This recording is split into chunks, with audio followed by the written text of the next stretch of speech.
Sebelum mulai, gue ada pertanyaan dulu nih. Saat lo dihadapin pada pilihan kerja atau lanjut S2, lo bakal pilih yang mana? Seperti biasa, lo boleh tulis jawabannya di kolom komentar.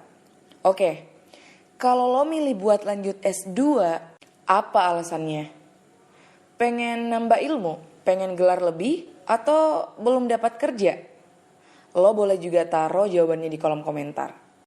Oke, kalau alasan lo pengen jadi dosen atau emang udah ada kerjaan yang lo incer dan lo cuman bisa dapat itu kalau lo udah S2 atau alasan yang sejenis lainnya, oke, itu boleh banget. Tapi kalau lo lanjut S2 karena alasan-alasan ini, mending lo pikir-pikir lagi deh. Tapi sebelum itu disclaimer dulu nih. Jangan percaya gue 100% karena ini murni pendapat pribadi. Jadi bisa aja salah dan bisa aja benar. Dan saat ini lo lagi ada di sekolah virtual yang ngajarin apa yang gak diajarin oleh sekolah konvensional ke lo. Berdasarkan dengan fenomena dan masalah yang umumnya dialami oleh orang-orang hari ini.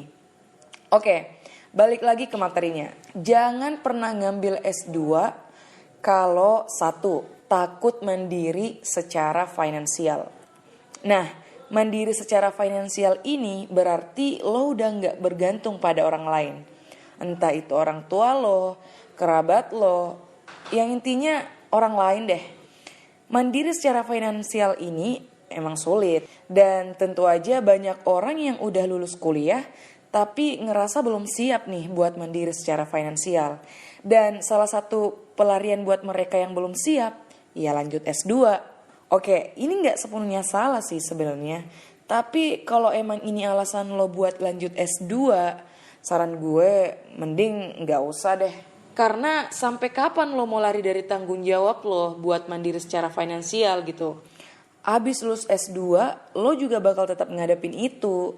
Atau lo malah mau lanjut lagi S3 karena itu. Terus kapan selesainya gitu kan? Alasan kedua, belum tahu rencana untuk masa depan. Oke, di poin kedua ini gue mau tanya lagi nih. Abis ngambil S1, lo udah tahu belum mau jadi apa?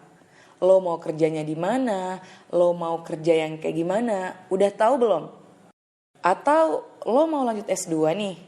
Lo mau lanjutnya di mana? Jurusannya apa? Dan abis lulus S2 mau ngapain? Nah, kalau lo udah ada jawabannya, lo boleh deh tulis di kolom komentar. Atau sama sekali lo belum tahu mau ngapain. Abis lulus kuliah, pikirannya masih abu-abu, masih bingung gitu. Nah, efek dari kebingungan dan goals yang belum jelas ini bikin beberapa orang kadang mikir kayak gini. Oke deh, gue lanjut S2 aja, ya hitung-hitung sekalian buat rencananya kalau udah lanjutin S2. Oke. Sekali lagi lanjut S2 itu gak salah. Tapi kalau alasan lo kayak gini ya, mikir-mikir lagi deh. Kenapa? Karena dengan alasan yang gak jelas, goals yang gak jelas, ya berarti lo ngambil jurusan di S2 lo itu juga random dong. Kok bisa random? Ya karena lo belum tahu tujuan lo ngambil S2 itu apa. Dan lo belum tahu goals lo apa gitu. Oke. Meskipun lo masih ngelanjutin jurusan lo dari S1 nih misalnya, tanpa goals dan tujuan yang jelas, ya tetap aja gak recommended. Apanya yang gak jelas? Kan udah ngambil S2 di jurusan yang sama lagi. Gini deh, lo pilih jurusan lo di S2, nanti jadinya gimana? Hasilnya bakal gimana? Bakal kerjanya di mana? Dan mau jadi apa setelah itu? Belum tahu kan?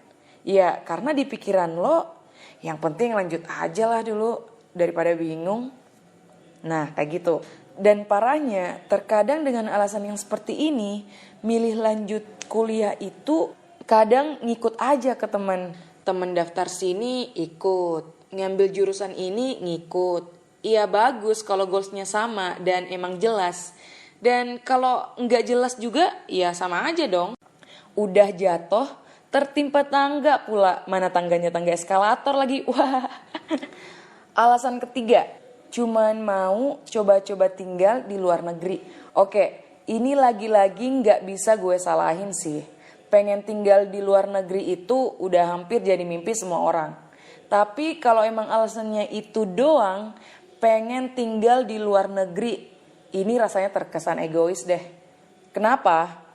Karena kalau alasannya itu doang, ya kalau negara yang lo capai itu nyatanya nggak sesuai dengan harapan lo, nggak sesuai ekspektasi lo gitu, bisa aja lo nggak betah gitu kan. Atau sesuai dengan ekspektasi lo, sangat sesuai malah. Lo malah keenakan sampai-sampai lo lebih fokus nikmatin tinggalnya daripada belajarnya. Sementara ada banyak orang lain yang emang niatnya pengen belajar, nambah pengalaman, membuka peluang kerja, dan hal-hal sejenisnya yang kesalip sama lo, yang cuman pengen nyobain tinggal di luar negeri doang. Sekali lagi disclaimer nih, pengen nyoba tinggal di luar negeri itu nggak salah, sama sekali nggak salah. Asal itu bukan jadi alasan satu-satunya dan bukan jadi alasan utama gitu. Alasan keempat, belum dapat kerjaan. Ini hampir serupa sama alasan pertama. Karena masih nganggur, bingung mau kemana, udah diomongin tetangga sana sini, ya harus gimana lagi dong. Lanjut S2 aja deh, daripada nganggur dan jadi sampah masyarakat. Gue bilang aja nih, kalau ini pilihan orang pengecut. Why? Kenapa? Ya karena lo cuma pengen menghindari kenyataan di mana lo masih nganggur. Dan lo coba nutupin itu dengan cara lanjutin studi ke jenjang selanjutnya. Nggak bisa gitu dong Ferguson. Nyari kerjaan itu emang udah jalan yang harus ditempuh. Ya entar lo lulus S2 ya sama aja kan jadinya. Atau jalan lainnya lo bisa mulai usaha. Yang kecil-kecil aja deh dulu. Kalau belum siap yang gede. Karena udah banyak banget tuh kiat-kiat usaha yang bisa lo lihat di YouTube. Oke, alasan kelima, S2 selalu lebih unggul. Keunggulan di sini mencakup semua perspektif. Entah itu dari segi gaji, jabatan, dan sejenisnya. Dan gue harus bilang kalau ini sepenuhnya salah. Udah deh, salah aja pokoknya. Kenapa? Karena strata yang lebih tinggi itu gak menjamin kualitas yang lebih baik.